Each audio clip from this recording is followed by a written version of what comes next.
Hello, this is Paul Scheifel from Ingenious Targeting Laboratory, and today we're speaking with Dr. Raghu Mirmira, Professor and Director of Translational Research Center at University of Chicago.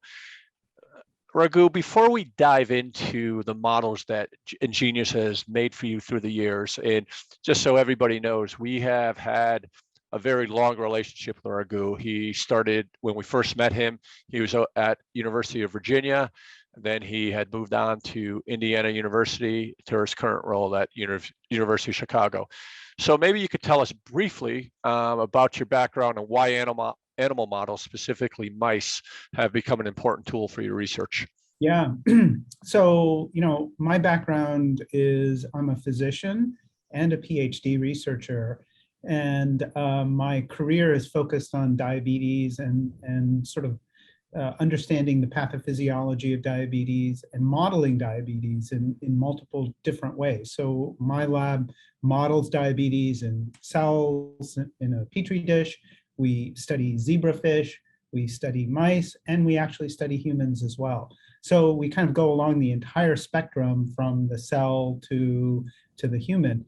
And so along the way, however, mice really end up becoming perhaps the most pivotal organism that we study, largely because it's often a go or no-go point for us.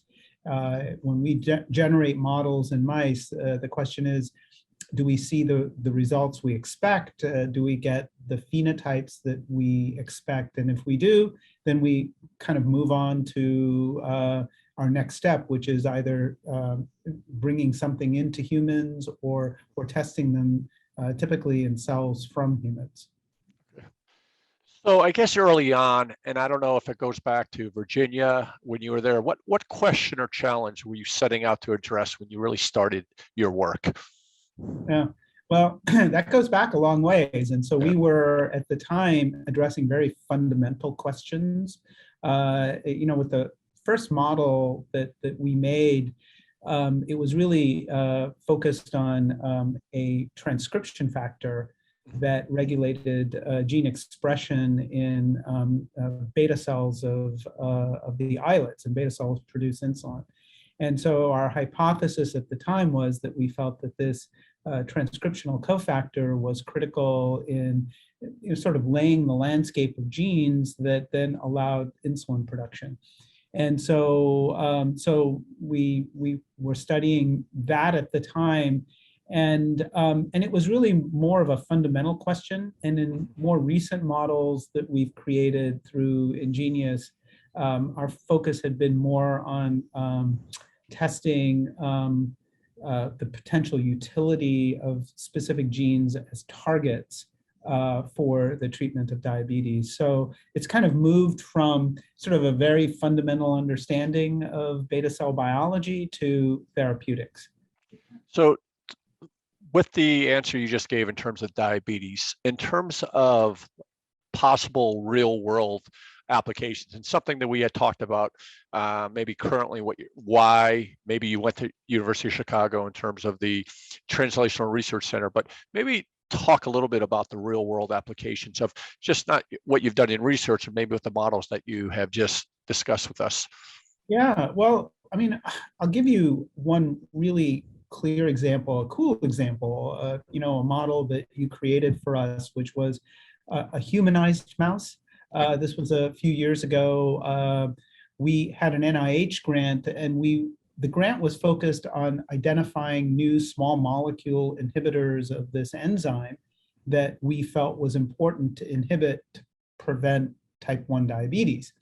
And the problem we had was that our drugs that we identified, that we actually even patented, wouldn't work on the mouse version of the enzyme, because the active site of the mouse enzyme just wasn't receptive to the human drugs. And so those active sites were just different enough that the mouse that we had, models that we had, just wouldn't work. So what we then did was we came to you guys and we said, hey, can you create a mouse in which we've replaced the mouse gene with the human gene, but kept it under the control elements of the mouse gene? And that's exactly what happened. And And perhaps, the most dramatic example is that humanized mouse now, we've crossed on to different backgrounds that spontaneously develop diabetes, and the drugs that we develop actually work in that mouse, but they don't work in other mice. So, this is a real world application, because you can't imagine moving that drug into the clinical setting without a very clear preclinical application. And this was really an example of that. At this stage of what you're testing it in this mouse model, where in the process of research is it? Is it at, are you working with other collaborators? Is it still pretty much internally at U Chicago? No, it's actually advanced pretty far. So right now, that particular mouse model is a linchpin for a company that was started up based on the drugs that we identified. Great. And we're out working with the company and getting funding. We already had what was called an STTR application from the NIH. That's a technology transfer application in which this mouse model was the featured aspect of that STTR, and that that application, we've completed the studies, got exactly what we expected out of it, and now we're looking for our next phase of funding to move this into what we call a investigational new drug, and then test it in humans for type 1 diabetes. Great. I mean, this is obviously one of the models that we've made. Let's transition a little bit into one of your most recent papers in the cell metabolism in terms of the mouse model we produced. And at this, we had produced for you, and we believe this is one of the, maybe the word's not many papers, but one of the multiple papers that have come out from this model. Maybe tell us a little bit about that model and the research that this has resulted.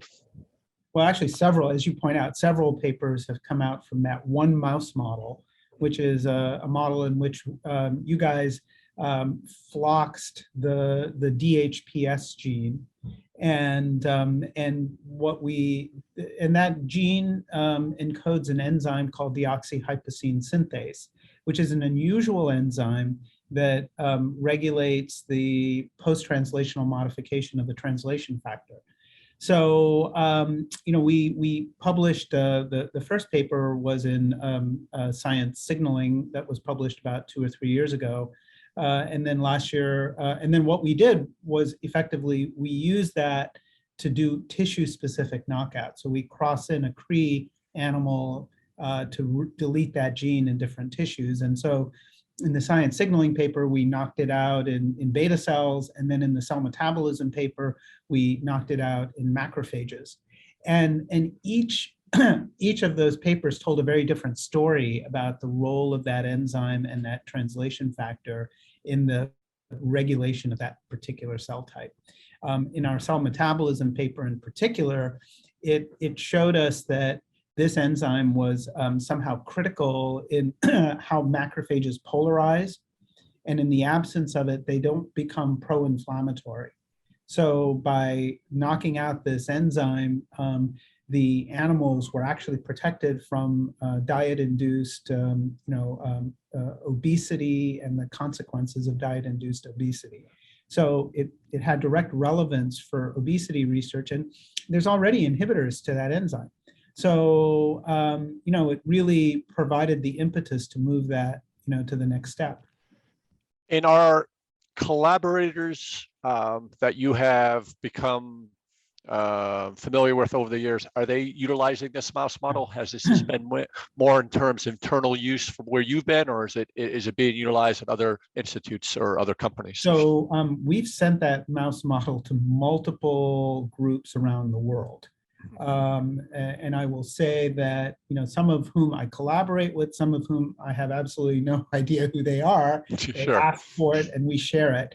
In fact, the mouse model is now available on Jackson. Okay. So we've deposited it at JAX, Great. and anyone can buy it.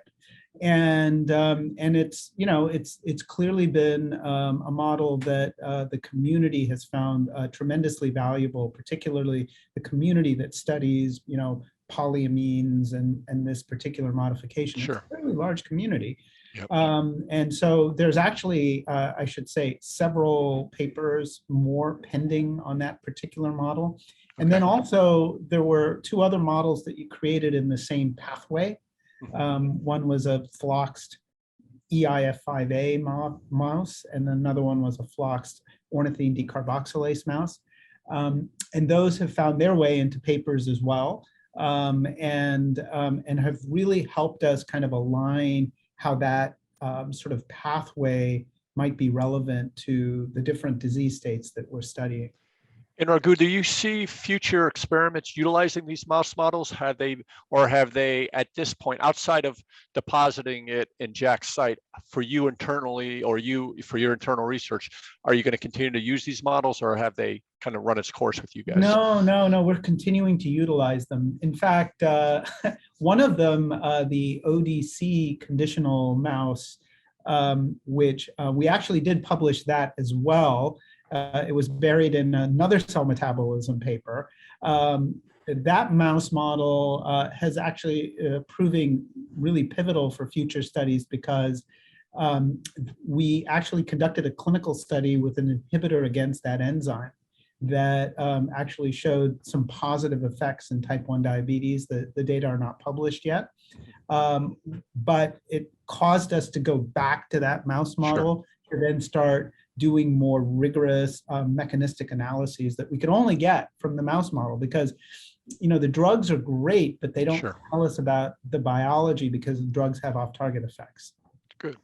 And I guess one final technical question. What's next for you and in the Raghu lab in terms of for your research, and maybe for the use of mouse models in the future for your research? Yeah, well, we continue to do a lot of mouse models. So, you guys created yet another mouse model, which is the Gpr31, both the total knockout and the floxed mouse.